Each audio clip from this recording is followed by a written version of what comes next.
Hey guys, welcome back to another episode of RVD Rips Pokemon. Really appreciate all the support everybody's been giving this channel.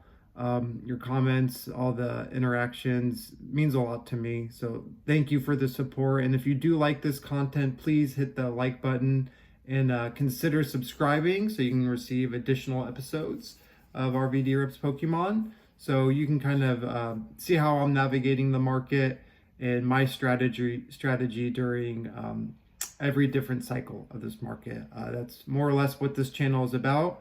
I'm giving my personal interpretation of what the market is doing, where it's going, and how I'm navigating it. So thanks again for all the support. It means a lot to me. Hope to continue to grow this channel into something much bigger than it currently is. So it starts with you guys. So yeah, please subscribe. It means a lot to me. And let's get started. So real quickly, I guess I got to do my cred check. Everybody says you need a cred check. So, you see, I still got my Laffy D Monkey over here. We got our OP13 sleeve. So some people said that wasn't enough of a cred check. I thought One Piece would have been enough, but I guess not. So we'll just do a quick one real quickly on a couple things I received this week.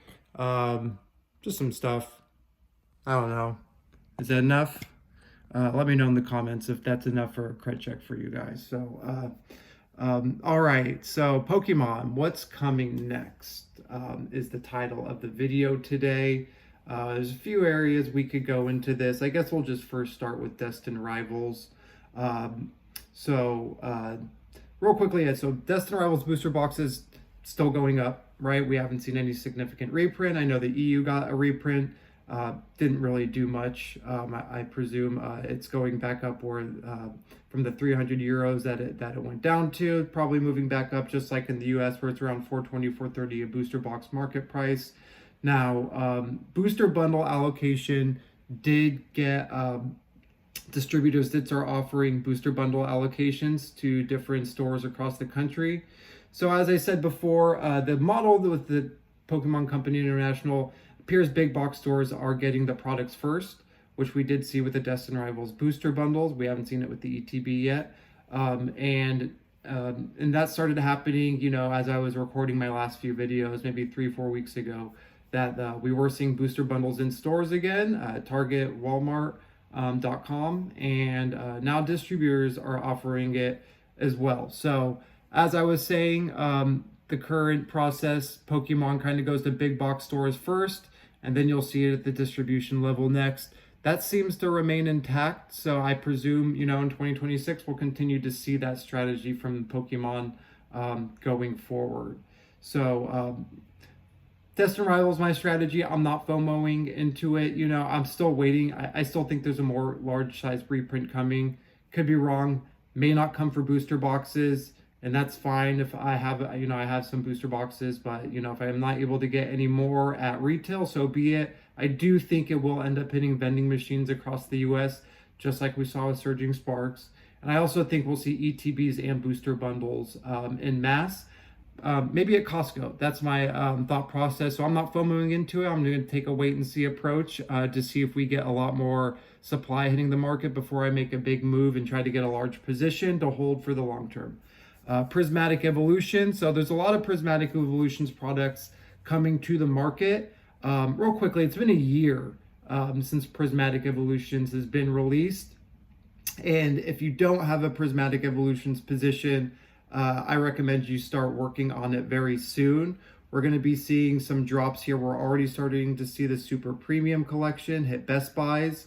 Again, that's just kind of the tip of the iceberg, I think. We'll be seeing more in Targets, maybe Walmart.com drops, I'm not sure. But certainly we're going to be seeing them at Sam's Club and Costco. So there'll be more coming.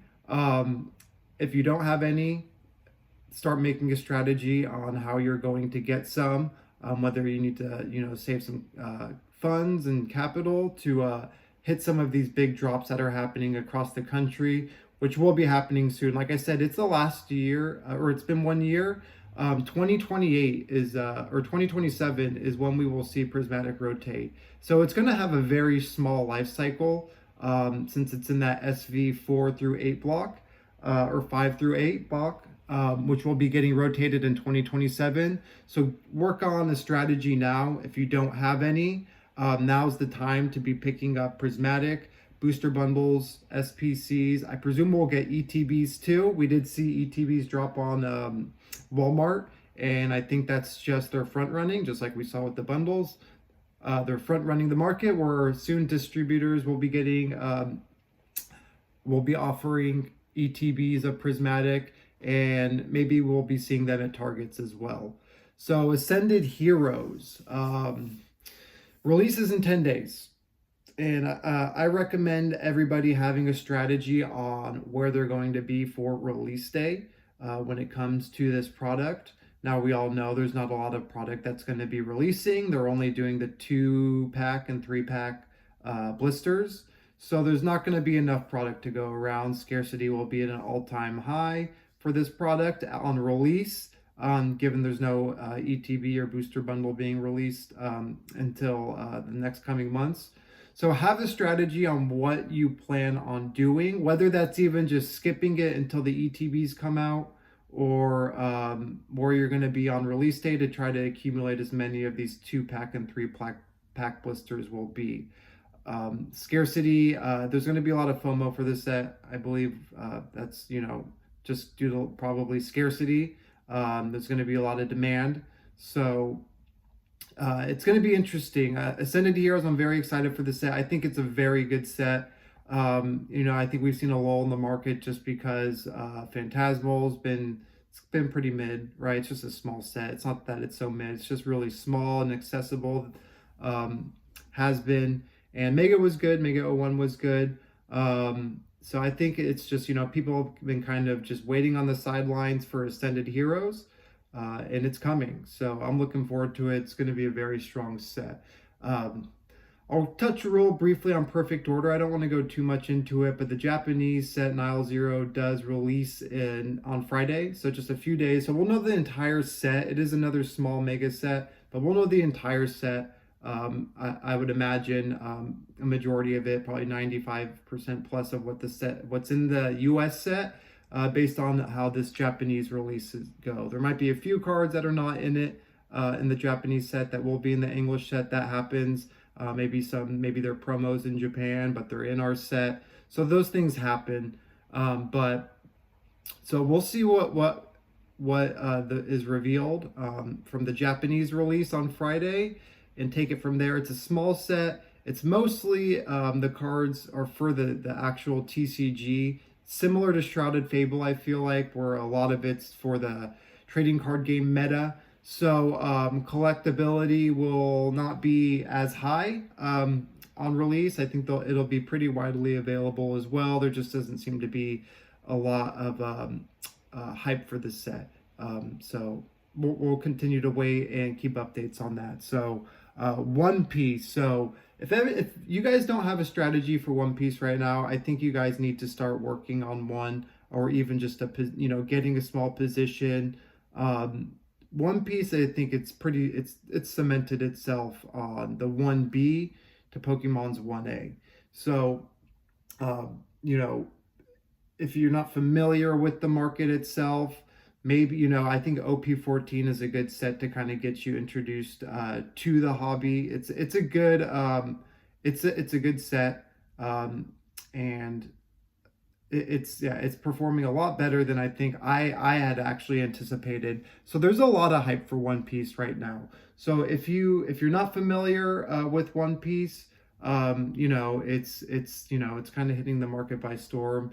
I would recommend just having a strategy for One Piece and just seeing how it plays out. Maybe pick up some here and there, and just holding it and just see how the market shapes out. But OP14 is a good set. Some of these next sets are going to be very good as well. So One Piece is real quickly. So I think a lot what we've been seeing is a lot of the down with the Pokemon market. A lot of money has been going into One Piece. So that could be propping it up a little bit. But I still think it's cemented itself as the 1B. Like I said, Magic the Gathering used to be that spot. But I think with just, Hasbro's just poor management of the sets and their print runs, there's just very low confidence in Magic the Gathering as of late. I have very low confidence. This is somebody that's played the game for a long time, was a big collector, more so than Pokemon for a lot of my life. So I've really had a bad taste on Magic the Gathering just based on how some of the recent performance has gone, and just not so recent, but even the last 5, 6 years as well. So, but One Piece has been strong the last few years. Has remained, close to the top, and it seems to be overtaking Magic as the 1B in the TCG market. So keep an eye on One Piece and get some if you don't have any. So that's just my quick thoughts on the market. I'll continue to make more updates, a few more videos as we approach Ascended Heroes, what my personal strategy is to accumulate this product, and then also what I'll be doing to navigate in the time being with these other sets. One thing I think you guys should continue, like I said, Ascended Heroes is coming out, but do not FOMO. You don't need to FOMO into, if you're trying to accumulate a position to hold for the long term. My strategy is not to, what I'm purchasing now is not something I plan on holding for significantly long term, because they're 2-pack and 3-pack blisters, right? We're not getting the ETBs. We're not getting the bundles yet. And one thing to do is, while people are getting distracted by Ascended Heroes, is to be trying to pick up Prismatic Evolutions at these drops that are happening. So that was something that I was doing when Journey Together came out. Journey Together came out. There was a lot of hype for it, right? Even Destined Rivals came out. But during that time, there was a lot of Prismatic Evolutions also hitting the market. That's what I was going for first in both of those releases, and trying to get as much, while people were distracted with the hot new set, I was focusing on accumulating as much Prismatic Evolutions as I could. So I don't think we need to FOMO into Ascended Heroes. Get what you can. Like I said, packs, if you want to just rip it, try to get as much at retail as you can on release. Wait for the ETBs, wait for the bundles, and there'll be a lot more of this coming to the market, just like we saw with Prismatic Evolutions. This set's going to get a good amount of reprints. I don't know if it's the same as Prismatic Evolutions, but if Pokemon has more printing capacity, I would imagine that they're going to do just as much as Prismatic Evolutions, if not more so, as their capacity to print just increases with their new facilities. So I think those are my strategies at the moment. I'll kind of go into those more in depth my next video on how I'm navigating Ascended, Prismatic, Destined, One Piece, all this stuff. We'll continue to kind of go over those things. And I look forward to seeing you on the next one. Thank you for joining me. Like I said, please feel free to subscribe if you enjoy the comment, subscribe to the channel if you enjoy the content, leave a comment, and hit the like button. See you next time, guys.